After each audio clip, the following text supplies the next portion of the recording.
আসসালামু আলাইকুম এভরিওয়ান, কেমন আছেন সবাই? এই ভিডিওটা আমি অনেক আগেই করেছিলাম, বাট ভিডিওটা আপলোড করতে আমার অনেক দেরি হয়ে গেল।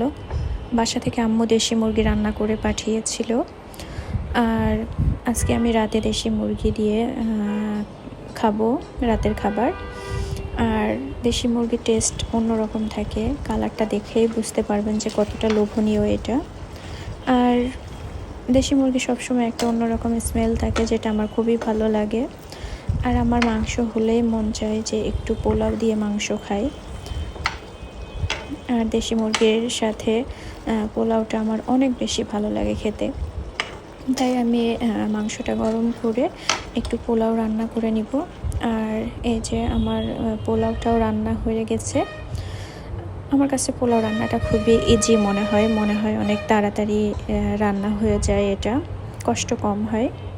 আর তাই আমি একটু ছুতা খুঁজি পোলাও রান্না করার জন্য, যে কোনো ছুতাতে আমি এটা রান্না করি। আর পোলাওয়ের সাথে একটু আমি আলু ভর্তাও রাখি, কারণ আলু ভর্তা দিয়ে পোলাও খেতে আমার অনেক বেশি ভালো লাগে।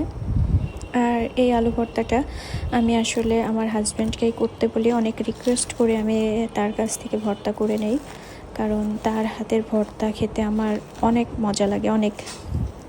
আসলে কেউ যদি কাউকে যদি না খাওয়াতে পারি, তাহলে আসলে বলে কোনো লাভ নাই। আমার হাজব্যান্ডের হাতের ভর্তা, যে কোনো টাইপের ভর্তা খেতে অনেক মজা লাগে আমার অনেক বেশি পছন্দের তার হাতের ভর্তা।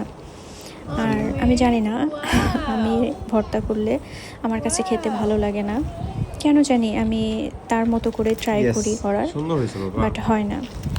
আসলে অনেক ক্ষেত্রে দাদি নানিদের কাছে শুনেছিলাম যে রান্না করা বা এগুলো কাজের জন্য হাত লাগে, তো আমার সেই হাতটা মনে হয় ভালো না, যার জন্য আমি অলওয়েজ আমার হাজব্যান্ডকে রিকোয়েস্ট করে তার হাতের ভর্তা খাই।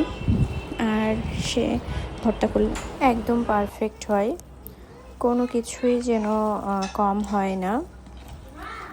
যারা অনেক বেশি অভিজ্ঞ মানুষ, তারা দেখা যাচ্ছে রান্না করতে গেলে টেস্ট না করেই সব কিছু মশলা বা লবণ মরিচ সব কিছু দিয়ে দেয়। রান্না শেষে মনে হয় খেতে গেলে একদমই পারফেক্ট হয়েছে। তো আমার হাজব্যান্ড ভর্তা করলেও আমার কাছে সেটাই মনে হয় যে একদম পারফেক্ট, কোনো কিছুর কমতি নাই। এই তো ভর্তাটা রেডি হয়ে গেছে, এখন খাবার পালা। আমার পোলাও রেডি, ভর্তাও রেডি, আর মাংস তো আমি গরম করে নিয়েছি। আর এটাই আজকে আমার রাতের খাবার।